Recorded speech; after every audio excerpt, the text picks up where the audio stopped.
Subscribe now and press the bell icon. Never miss an update. कई लोगों में आदत होती है ज्ञान को लेते रहने की, जो कि बहुत अच्छा है। वो ज्ञान लेते रहते हैं, लेकिन उस ज्ञान पर कभी अमल नहीं करते हैं। अभी ठीक उसी प्रकार हो जाएगा कि आपने एक खेत में जुताई कर दी है, लेकिन वहां पर बीज नहीं बोया है, और उसके बाद आप फल की या फसल की इच्छा करते हैं।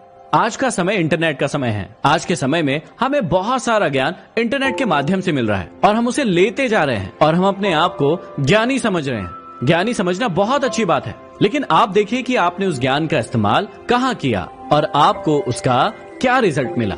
यदि जुताई की है तो फिर बीज भी बोया होगा, उसके बाद आपको फसल भी मिली होगी, लेकिन व्यक्ति उस वक्त परेशान हो जाता है जब उसे उस ज्ञान से कुछ मिलता नहीं है। इसलिए बहुत सारा ज्ञान इकट्ठा करने से पहले थोड़ा रुकिए, थोड़ा सोचिए कि आप इस ज्ञान का इस्तेमाल कहाँ करने वाले हैं और उस ज्ञान को अपने आचरण में लाइए और अपने आप को बदलिए। यदि आपका पढ़ाई में फोकस नहीं है या फिर पढ़ाई करने में मन नहीं लगता है, तो इन 3 तरीकों को अपनाइएगा। आपका पढ़ाई में बहुत ज्यादा फोकस बढ़ जाएगा। पहला, जब भी आप पढ़ाई करने बैठे अपने फोन को पूरी तरीके से स्विच ऑफ कर दे। कई लोग उसे साइलेंट कर लेते हैं, कई लोग नोटिफिकेशन ऑफ कर लेते हैं, लेकिन उसके बाद भी अपने बार बार फोन को देखते रहते हैं। ऐसा बिल्कुल ना करें। दूसरी बात, आप सोते सोते ना पढ़े। कई लोगों को आदत होती है सोते सोते पढ़ने की और वो सो ही जाते हैं। ऐसा आप बिल्कुल ना करें। आप पढ़ाई के लिए पूरा माहौल बनाएं। आप इत्मीनान से बैठे हैं, स्टडी टेबल पर जाएं और फिर प्रॉपर पढ़ाई करें। जब किसी की शादी होती है तो ढोल ढमाके बजते हैं, माहौल बनता है, उसके बाद शादी होती है। ऐसे ही जब पढ़ाई के लिए जाए तो आप भी पूरा माहौल बनाएं। ढोल ढमाके ना बजाए, लेकिन पढ़ाई का अच्छा माहौल बनाएं। और तीसरा, जब भी आप खाना खाएं उसके ठीक बाद में पढ़ाई के लिए ना बैठें, या जब भी आप पढ़ते हैं उसके पहले बहुत ज्यादा भोजन ना करें, क्योंकि उसकी वजह से आपको आलसी आएगी। तो ये 3 तरीके अपनाओ और अपनी पढ़ाई में मन लगाओ। यदि कोई व्यक्ति आपको झूठा प्रेम कर रहा होगा तो उसमें आप ये 5 निशानियां जरूर पाएंगे। पहला, कि उसके पास आपको लेकर कोई भी फ्यूचर प्लानिंग नहीं होगी। ना वो आपसे शादी की बातें करेगा, ना वो आपके साथ कैसे टाइम स्पेंड करेगा फ्यूचर में, इस बारे में कोई बात करेगा। और जब भी आप ऐसी कोई बात करेंगे तो वो इन बातों को टाल देगा। दूसरा, जब भी आप उससे बातें करेंगे सिर्फ वो आपसे सेक्सुअल एक्टिविटी के बारे में ही बात करेगा और ज्यादातर उसका फोकस उन्हीं चीजों पर होगा। तीसरा, आप लोगों के बीच में किन्हीं भी चीजों को लेकर, किन्हीं भी बातों को लेकर अंडरस्टैंडिंग नहीं होगी। मतलब कि जब भी आप बातें करेंगे आप दोनों ही एक दूसरे को समझ नहीं पाएंगे। चौथा, आप हमेशा देखेंगे कि ऐसा प्यार कंडीशनल लव होता है। मतलब एक कंडीशन पर डिपेंड करता है कि आपको उसके लिए ऐसा करना ही होगा या आपको उसके लिए वो चीजें करनी ही होगी जो वो आपसे कहेगा, और यदि आप ऐसा नहीं करते हैं तो वो प्रेम खत्म हो जाएगा। और पांचवा, वो हमेशा ही आपको बदलना चाहेगा और वो आपको हमेशा ही कंट्रोल करना चाहेगा।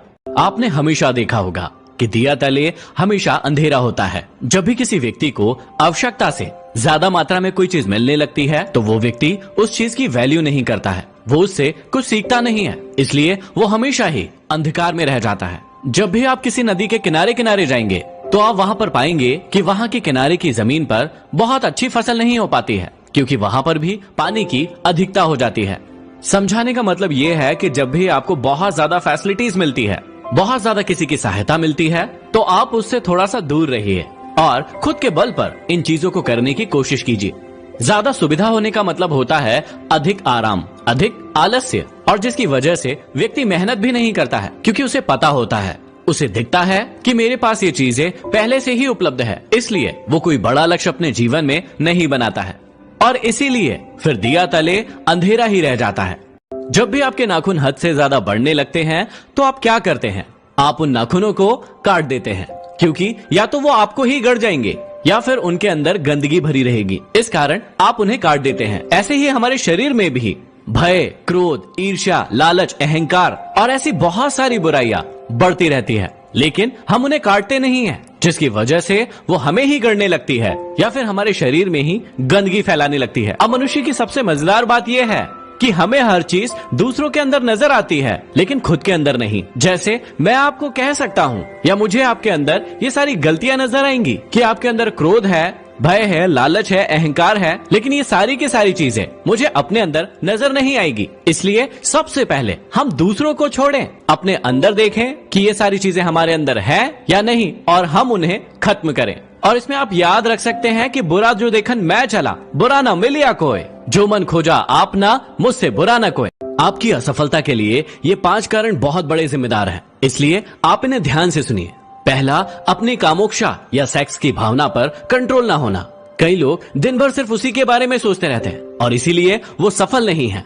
दूसरा, टाल मटोल की प्रवृत्ति। जब भी उन्हें कोई काम दिया जाता है वो हमेशा उस काम को टालते रहते हैं, वो हमेशा कल कल करते रहते हैं, जिसकी वजह से वो असफल हो जाते हैं। तीसरा, फिजूल खर्ची। जितना कमाया है उससे ज्यादा कई लोगों में खर्च करने की आदत होती है। आपको हमेशा जितना कमाया है उससे कम खर्च करना है और एक हिस्से की बचत करना है। चौथा, अपने आप पर कंट्रोल ना होना। ऐसे लोगों को अपने आप पर कंट्रोल नहीं होता है, वो मनचाहा खाना खाते रहते हैं, अपने शरीर का ख्याल नहीं रखते हैं और उनका अपनी इंद्रियों पर भी कंट्रोल नहीं होता है। और पांचवा, जानबूझकर दूसरे लोगों के साथ बेईमानी करना। वो जानते हैं कि इस चीज में दूसरे का नुकसान और खुद का फायदा है, इसलिए वो दूसरों को धोखा देते रहते हैं। आप मुझे बताइए कि जब भी आपका मोबाइल फोन डिस्चार्ज होता है तो आप क्या करते हैं? आप उसे चार्ज पर लगाते हैं। जब भी आपका पेट डिस्चार्ज होता है तो आप क्या करते हैं? आप उसे भोजन देते हैं। लेकिन सोच कर देखिए कि जब आपका माइंड डिस्चार्ज होता है तो आप उसे क्या करते हैं?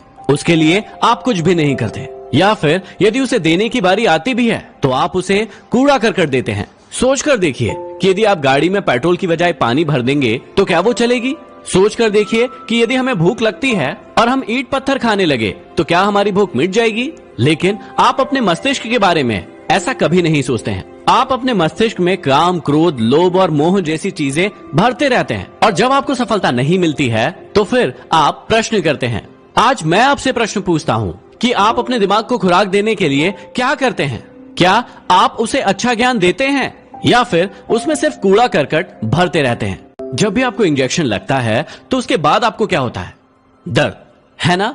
लेकिन उसके बाद आपको जो भी बीमारी रहती है वो पूरी तरीके से ठीक हो जाती है, आप स्वस्थ हो जाते हैं। लेकिन कई लोग इंजेक्शन लगवाने से डरते हैं। वो डरते हैं कि उनको दर्द होगा, पीड़ा होगी, तकलीफ होगी और इसीलिए वो इंजेक्शन नहीं लगवाते हैं और उस बीमारी को बहुत लंबे समय तक खींचते रहते हैं, जिससे वो बीमारी बढ़ जाती है। जीवन में सफलता पाने के लिए जो कर्म हम करते हैं उसमें भी हमें दर्द होता है, पीड़ा होती है और तकलीफ होती है और कई लोग इसे सहना नहीं चाहते हैं। वो चाहते हैं कि बिना पीड़ा, दर्द और तकलीफ सहे उन्हें सफलता मिल जाए, लेकिन ये संभव नहीं है और इसीलिए कई लोग काम नहीं करते हैं। वो आलसी बन जाते हैं, वो घर पर बैठे रहते हैं। यदि ठीक होना है तो इंजेक्शन तो लगवाना ही पड़ेगा, दर्द तो सहना ही पड़ेगा और यदि जीवन में आगे बढ़ना है तो फिर मेहनत से क्या डरना? वो दर्द, वो पीड़ा आपको सहना ही होगा, तभी आप आगे बढ़ पाएंगे।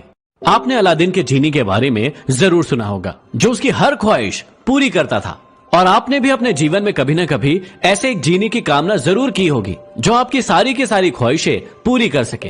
आपने भी कभी न कभी जरूर सोचा होगा कि काश मेरे जीवन में भी एक ऐसा जीनी होता, मैं उससे जो भी मांगता वो मुझे ला कर देता। ये ख्वाहिश आपने जरूर की होगी, लेकिन असल में आपको इस बात को समझना होगा कि असल में आपके जीवन के जीनी आप खुद हैं। आप खुद अपने आप से जो भी इच्छाएं करेंगे वो आप प्राप्त कर सकेंगे।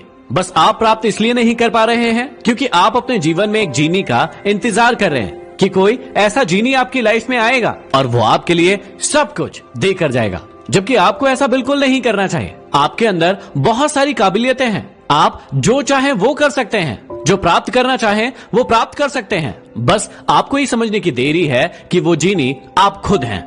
इसलिए जीनी को बाहर ढूंढने की बजाय अपने अंदर ढूंढो।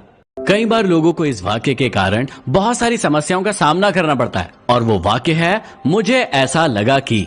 जी हाँ, मुझे ऐसा लगा कि। बहुत बार लोग इसका प्रयोग करते हैं ताकि वो किसी प्रॉब्लम से बच सके, किसी पर ब्लेम कर सके, किसी पर आरोप लगा सके कि मुझे ऐसा लगा इसलिए मैंने ऐसा किया। दूसरा व्यक्ति इस शब्द का प्रयोग तब करता है जब वो चीजों का अध्ययन नहीं करता है, वो तथ्यों को ठीक से देखता नहीं है और उसके बाद वो किसी काम को कर देता है और फिर जब वो काम गलत हो जाता है, सामने वाला उससे पूछता है कि ऐसा क्यों हो गया, तो वो व्यक्ति कहता है कि मुझे ऐसा लगा कि। जी हाँ, मुझे ऐसा लगा कि, जबकि आपको उन चीजों का ठीक से अध्ययन करना चाहिए, आपको तथ्यों को पढ़ना चाहिए, देखना चाहिए, उसके बाद किसी एक्शन को लेना चाहिए। तब आपको कभी ऐसा नहीं कहना पड़ेगा कि मुझे ऐसा लगा कि। यदि वीडियो पसंद आया तो शेयर जरूर करें। अगले वीडियो में फिर मिलते हैं। Signing off.